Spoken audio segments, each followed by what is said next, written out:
અમે સાહેબને એક વાત કરી કે અત્યારે દરેક તાલુકાઓમાં જે તાલુકા પંચાયત નગરપાલિકાની ચૂંટણીમાં દરેક અધિકારીઓ અલગ અલગ નિયમો બતાવી અને ઉમેદવારો પાસેથી કારણ વગરના ડોક્યુમેન્ટ માંગવામાં આવે છે। એક મુદ્દો અમારો એ બીજો કે ઉમેદવારો પર એવું હોય કે ક્યાંક અમારું ફોર્મ રદ થશે તો એટલે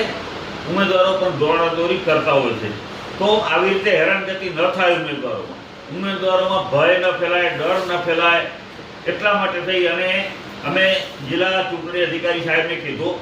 કે તમે અત્યારે પરિપત્ર કરો, દરેક તાલુકા મથકે ચૂંટણી અધિકારીઓને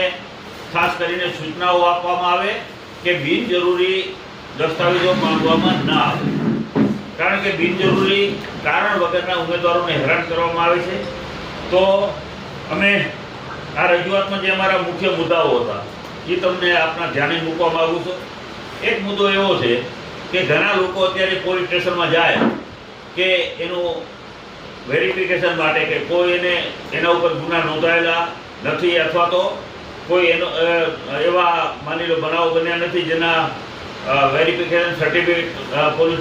એનઓસી મેળવવામાં આવે છે। હવે એનઓસીનું જરૂરિયાત જ નથી, પોલીસ વેરિફિકેશનની હકીકતમાં જરૂરિયાત જ નથી, કારણ કે જે ઉમેદવારી ફોર્મ છે એમાં